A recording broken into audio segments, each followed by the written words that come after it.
Questions, comments? What do you think? Well, hi. Sorry I could only join the later half. I was in a different meeting about strategic planning with Okay. school leaders. And one aspect that was coming up in that meeting and is kind of reflected here is the wording in mission statements and vision statements, guiding statements of the school. And the presenter was almost suggesting if you do an anti-strategy, you'll be able to find out like what are you actually saying in that mission statement.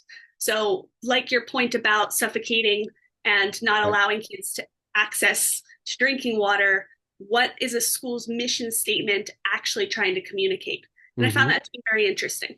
Yeah, yeah. Yeah, it's a tricky thing. So one of the fundamental insights of psychology has recently, since about 1999, I mean, the insight was there before, but to where it's really become a public part of it, was the insight that creating the good requires more than eliminating the bad. Um, and so that way of looking at strategy and saying, okay, look at exactly the opposite is a good idea because if you don't realize how you're showing up, that is really important.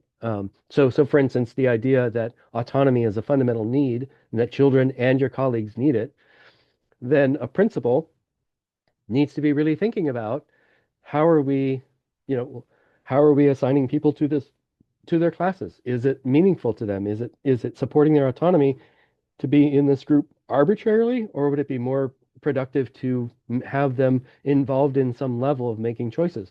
Joyce and I visited the open school in Lakewood, Colorado. It's a public school that is running on basically democratic principles. It's not it's still a publicly funded school and it still has to meet standards and take tests and do all kinds of things.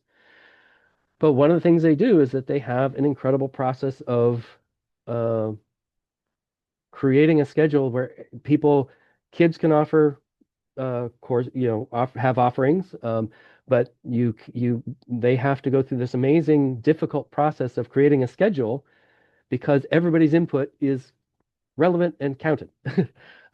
People's preferences, people's ideas are all taken seriously, and so it creates a certain type of nightmare, but it's a good kind of nightmare because it's the kind of nightmare that's all about how do we ensure everybody's getting their, being part of the process of creating it and making it happen.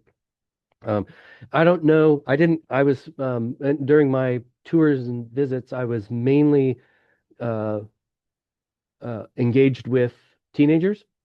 Um, and I know that they do a lot of choice making and things at the lower level, but it's not the same thing. So it's not completely age mixed. I think that's a consequence of their public nature. Um, but it's really interesting to see that they're somebody who since 1970 has been really doing what I think is fair to say a pretty democratic process to get all of that to happen. And so really, really interesting variation on that.